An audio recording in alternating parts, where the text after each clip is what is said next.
भालू और बकरी की कहानी। हरे भरे जंगल के बीच एक छोटी सी नदी बहती थी। नदी के किनारे तरह तरह के जानवर रहते थे। उन्हीं में से एक था एक ताकतवर पर थोड़ा आलसी भालू जिसका नाम था भोलू, और दूसरी थी एक चंचल, मेहनती और समझदार बकरी जिसका नाम था गुड़िया। भोलू दिन भर पेड़ों की छांव में लेटा रहता और जब भूख लगती तो दूसरों के हिस्से का फल या शहद छीन कर खा लेता, जबकि गुड़िया सुबह से शाम तक मेहनत करके अपना भोजन जुटाती। वह पेड़ों की पत्तियां तोड़ती, घास चरती और सर्दियों के लिए थोड़ा थोड़ा चारा इकट्ठा करती रहती। अरे गुड़िया, तू दिन भर काम क्यों करती रहती है? थोड़ा आराम भी कर लिया कर, जिंदगी ऐसे भी कट ही जाएगी। भोलू भाई, मैं मेहनत करती हूँ ताकि आने वाले वक्त में मुझे परेशानी न हो। जंगल में हर मौसम आसान नहीं होता। लेकिन भालू उसकी बातों को हंसी में टाल देता। सर्दी का आगमन कुछ ही समय में जंगल में ठंडी हवाएं चलने लगी। धीरे धीरे सर्दी बढ़ने लगी, पेड़ों पर पत्तियां झड़ गईं और घास भी सूखने लगी। ऐसे समय में गुड़िया ने अपने लिए पहले से ही ढेर सारा चारा इकट्ठा कर रखा था। उसे कोई दिक्कत नहीं थी, लेकिन भोलू के पास खाने को कुछ नहीं था। वह इधर उधर भटकता, लेकिन जंगल में अब फल नदारद थे। मधुमक्खियां भी अपने छत्तों में छिप चुकी थीं। भूख के कारण भालू कमजोर होता जा रहा था। गुड़िया बहन, मुझे बहुत भूख लगी है, क्या तुम मुझे थोड़ा चारा या कुछ खाने को दोगी? भोलू भाई, तुमने जब मैं मेहनत कर रही थी तब मेरा मजाक उड़ाया था। अब देखो, मेरी मेहनत मुझे कठिन समय में काम आ रही है।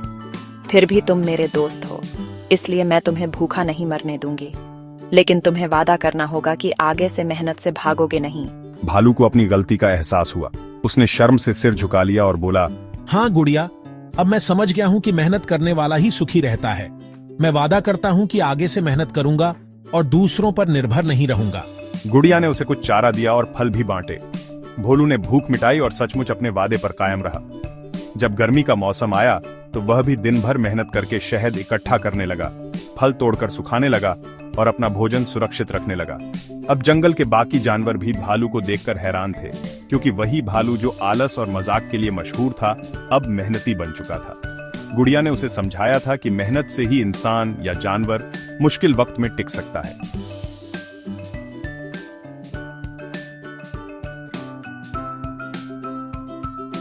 कुछ महीने बाद जब फिर से सर्दी आई तो इस बार भालू के पास भी पर्याप्त भोजन था। अब उसे किसी के सामने हाथ फैलाने की जरूरत नहीं थी। गुड़िया और भालू दोनों ने मिलकर सर्दी आराम से गुजारी।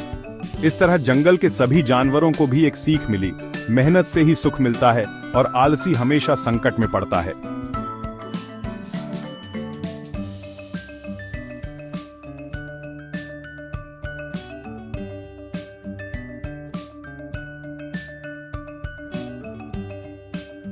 निष्कर्ष, भालू और बकरी की ये कहानी हमें यही सिखाती है कि चाहे हालात कितने भी आसान क्यों न हो, हमें भविष्य के लिए मेहनत और तैयारी करते रहना चाहिए।